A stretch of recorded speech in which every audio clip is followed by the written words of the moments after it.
Good morning, welcome to CATEX-TV. My name is Frank Fortunato. This is a live broadcast from Princeton, New Jersey. Today is Tuesday, October 13th, 2009. It's 11:30 a.m. Eastern Daylight Time in the U.S. It's 4:30 p.m. in London. In Bermuda, it's 12:30, and in Mexico City, it's 10:30 a.m. If you need to reach us during the broadcast, you can phone in toll-free at 1-866-67-CATEX.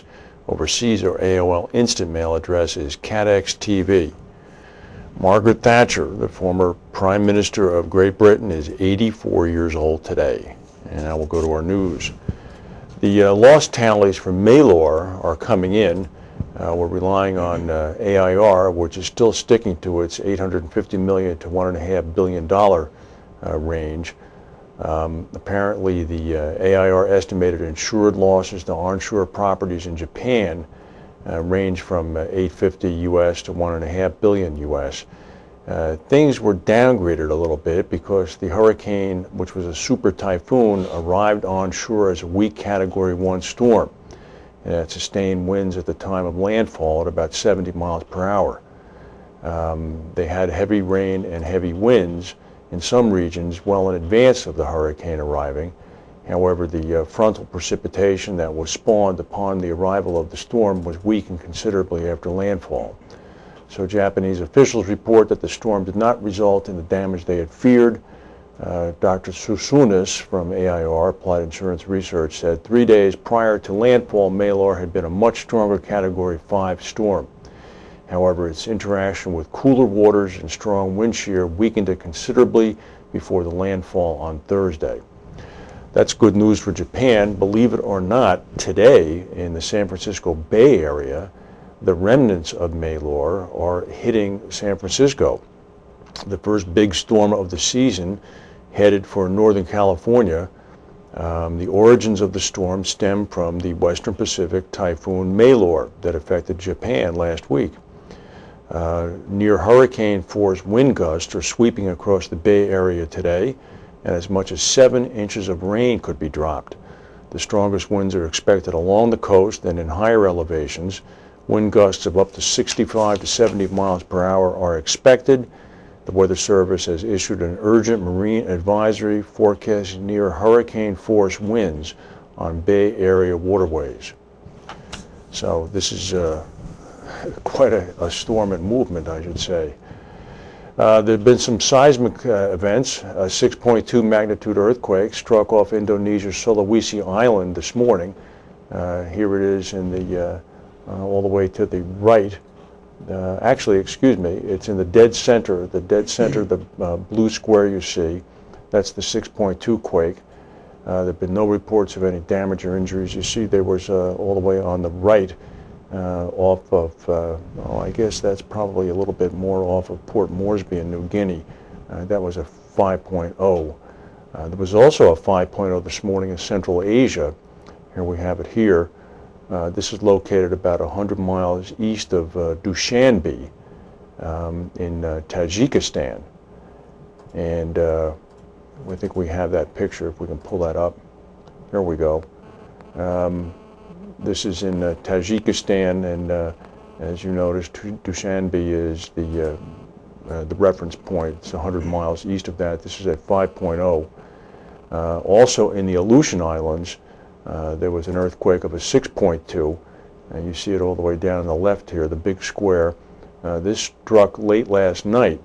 The epicenter for this quake, which occurred about 9:37 p.m. local time, was just about 40 miles southwest of Unalaska, a town of about 4,000 people. There were no immediate reports of any damage or injuries from that quake. In Florida, Superintendent McCarty has been active.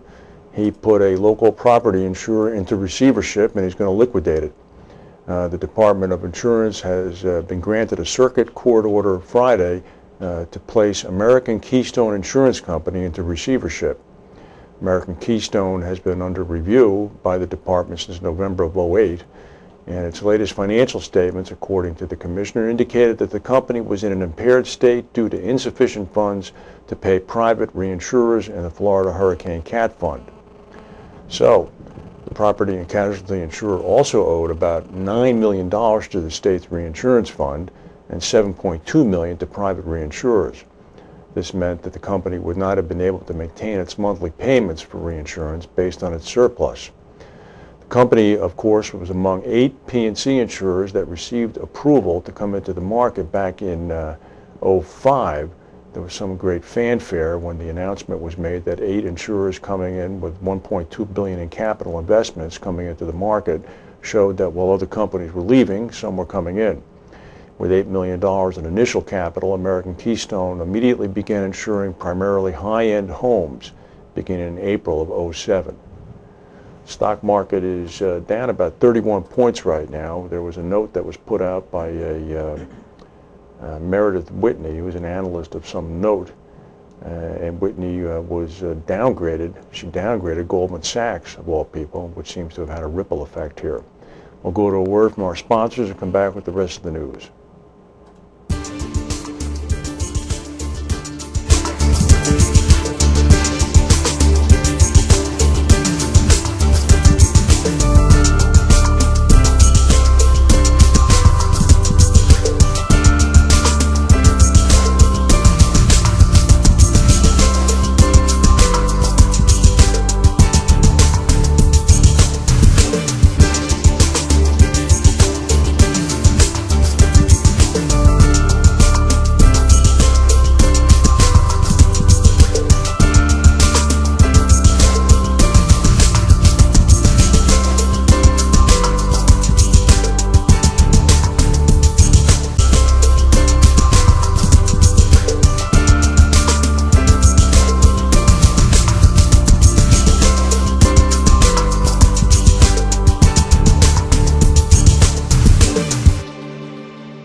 Well, this will be a little bit of an unfair shot, but I couldn't help running it. Allstate, the insurance company based out in Illinois, has gone ahead and hired a new chief marketing officer.